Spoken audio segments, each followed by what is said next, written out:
World Explorer, driving on a new road. Second time on this road, it's under construction. We are moving on the escarpment. This area is called Kijabe. We are actually in Limuru, I guess, Kiambu County. There's a bump here. I don't know the road very well. It's bumpy and it's Maram Road, passing through the rural areas. And we are traveling. Remember, we are travelers. So we're gonna be going to Kisii today, driving through the Rift Valley. I can see Mount Longonot. The Maasai actually call it Olongonot, and it's one of the famous mountains here in Kenya. It's almost like a national park, I would guess. People do hiking and lots of touring there. So yeah, we are heading to Mayo, which in local dialect means hot water or something like that. And it's an easy drive. It's an easy drive here. Let me show you the outside.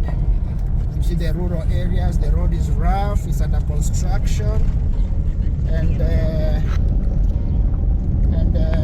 we're just using it actually for the second time now. It's an easier way to avoid the jam along the other major road, along the escarpment. But yeah, we are enjoying it. So I'm with of course, my wife at the back, and I'm with my photographer is my son, Darrell. So we'll be talking to you as we move along. All right, ciao for now. We are driving downhill now. It's gonna be rough. We're enjoying the escarpment seriously. Mount Longonot ahead. It's good. The dust is raised. There's actually ahead of us. We enjoy driving.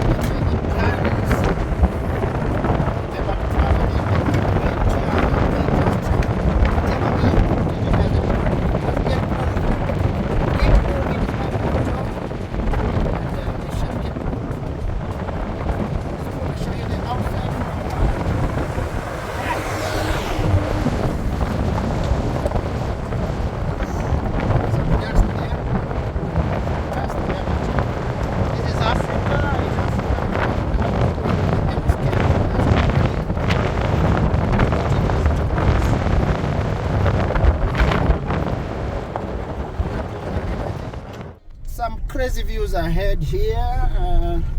Rural Kenya can be quite dramatic. Actually, one of the best places to live in. You could live in the city, of course, but I would prefer the rurals.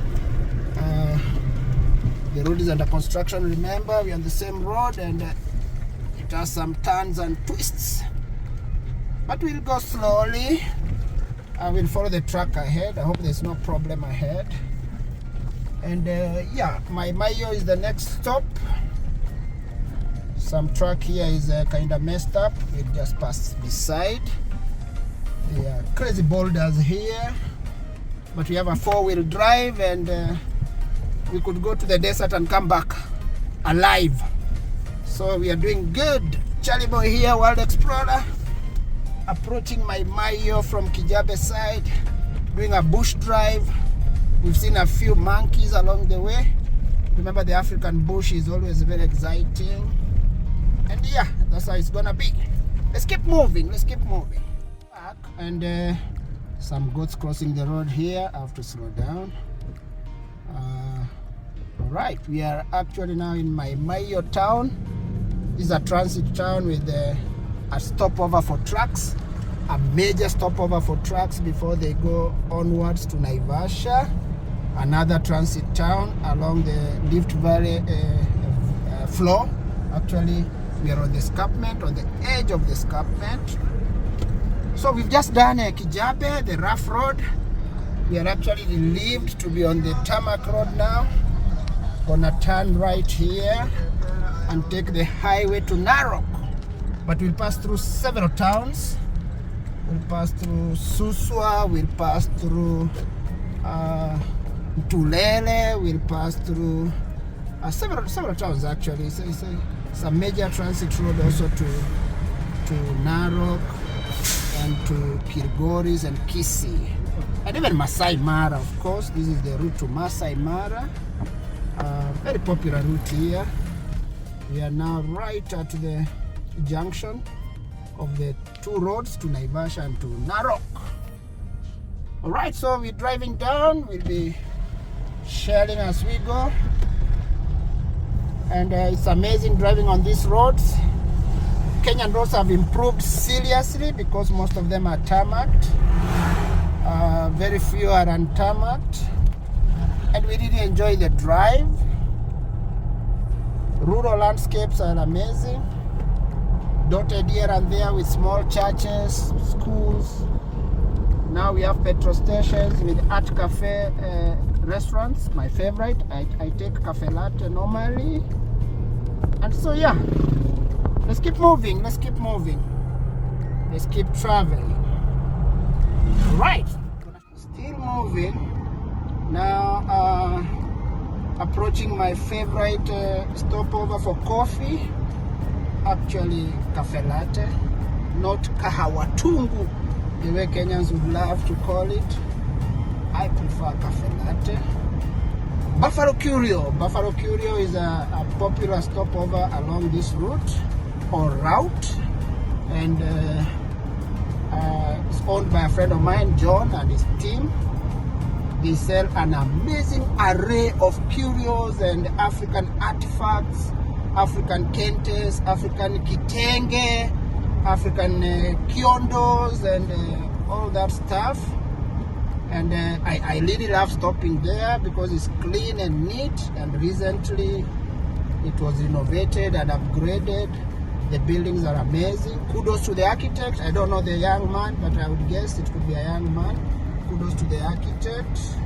So I'm gonna turn left into Buffalo Maasai Gift Shop, but I normally call it Buffalo Curios. And of course today my son is the cameraman. Daryl on the camera, and I'm gonna turn in and find a good spot to park here. I'll park right in front here. This is my normal spot actually. There you are, there you are. We are at Buffalo Curio. I'm stopping, and we're gonna get out, so we'll show you more as we go out into the curio. It's Charlie Boy here, World Explorer, Buffalo Curio Maasai Shop. Welcome. Big shop here.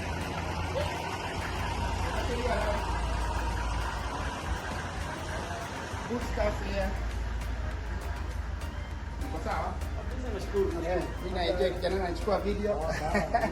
A lot of stuff here. African curios, the best stuff you can ever get.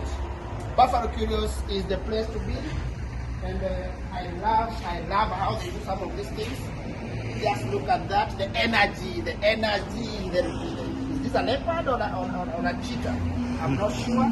But here they sell a lot of stuff. You can see kentes, artworks, batiks, tie and dye. It's a lot of stuff here. And always stop at Buffalo Curio Shop for coffee, for kahawa tungu, and for anything you want. It's an amazing place here, and you can shop anything here.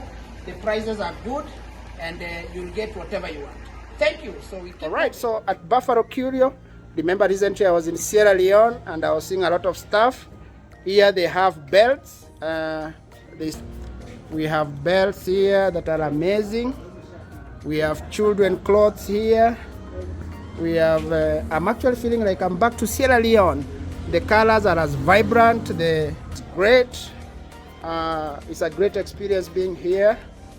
And I've just met with John, my friend, and lovely space here, Using stuff they have here.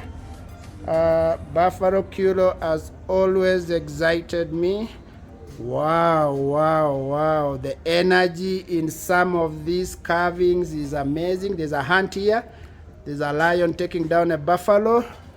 And there's of course the majestic giraffe there, with some tall African tribe sculpture. And it's all just crazy. The arrangement, wow. This is just too good, man. This is just too good. And you can have gifts for your loved ones. small gifts here to take away. And on my way to Kisii. Today I'm driving to Kisii, and I'm a traveler, so we'll keep talking along the journey. And so there we go. All right, Charlie boy here. What I see you, sir. So now passing through Suswa town. Suswa also has a hill known as Suswa, the sister hill to Olongonot. I've done a poem on those two. And it's a chilled, laid-back rural town. Not developed, I would say, with old-style shops. One street town. I think it's a transit town because it's a passing through. I can see there's a huge function over the other side. I don't know what's there. I think there's quite some huge function. Maybe the voter registration exercise, I'm not sure. Or a Safaricom drive or something. But so yeah, we are passing through Suswa town, one of the rural towns along this road. And soon we shall be getting into the wheatlands of Narok South. This is Narok North, slightly drier, more for ranching, not more for a lot of Maasai goats known as Doba and beef cows. But basically, most of the farming is done in Narok South. There we have huge maize farms, wheat farms, and other crops. It's a popular route, this one. Almost rangeland. Actually, you would think we're in Nanyuki. We have Nanyuki on the equator. Same almost kind of environment, as well as Naivasha, which is quite close by. Remember the SGR, Standard Gauge Railway, ends at Suswa, and they have weekend excursions to Suswa, and we're gonna show you that soon. Alright, so let's keep moving. Charlie boy here, World Explorer, and I'm gonna show you.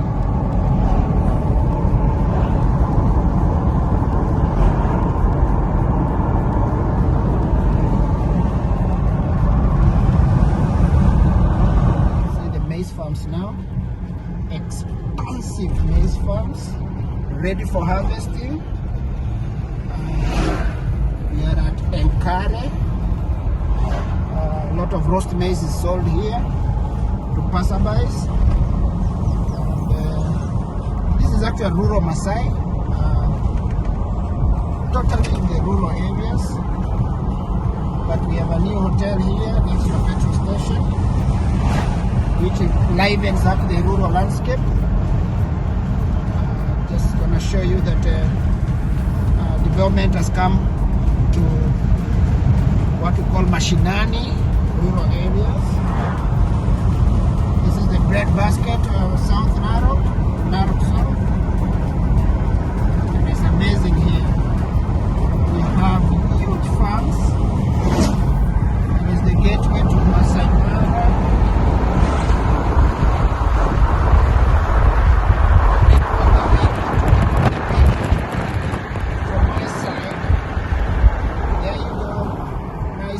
Trees there, lovely thorn trees there. The land has been tilled. The maize is ready for harvest, and normally they use combined harvesters for wheat, but maize I think they use manual labor. Of course, we have dairy farming here, lots of dairy farming. This area is known for milk production and wheat.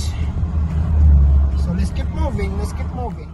Bread basket, serious farming goes on here. Maize harvesting. This is Olasit, a small town along the way, but we're surrounded by expansive maize farms. Of course, harvesting has just happened, so now they are drying. Drying occurs along the roadside, maybe because of ease of transport for the trucks. A lot of trucks come here to pick up the maize.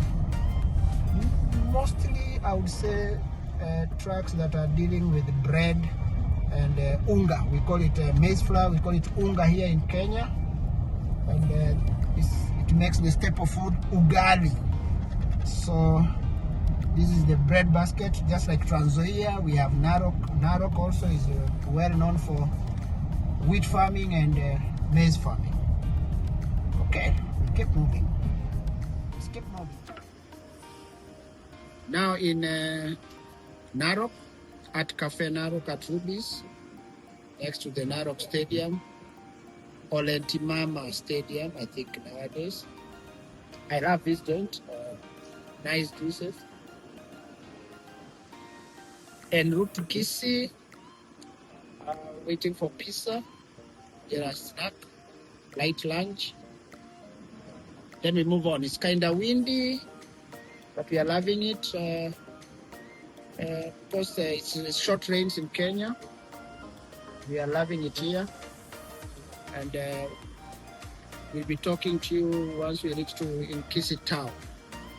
For now, I think we'll enjoy the stop over here, and it's a nice place after for tourists.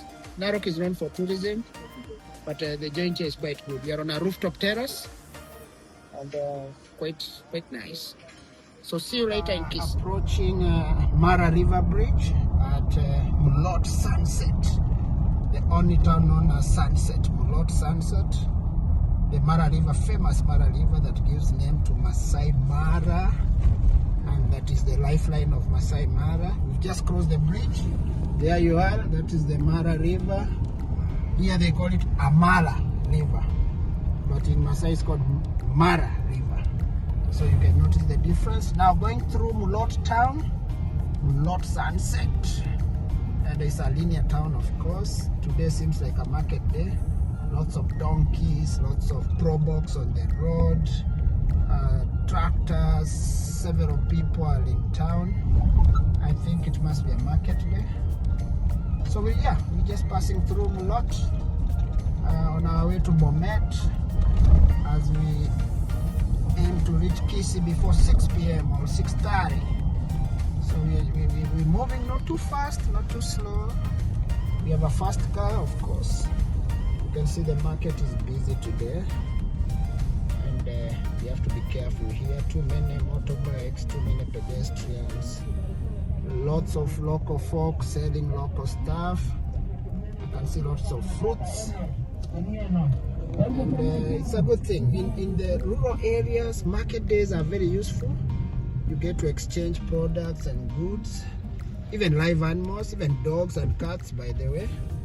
So, and especially the tubers, the sweet potatoes, the cassava, the yams, they are normally sold on market days. And so let me show you the town as we move on. All right.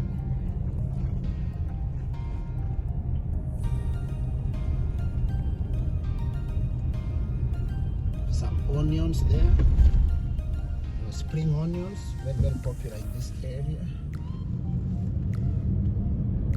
It's getting towards evening, so most people are trying to wrap up the day and do what they can before the sun sets.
Up into some amazing landscapes, very beautiful landscapes.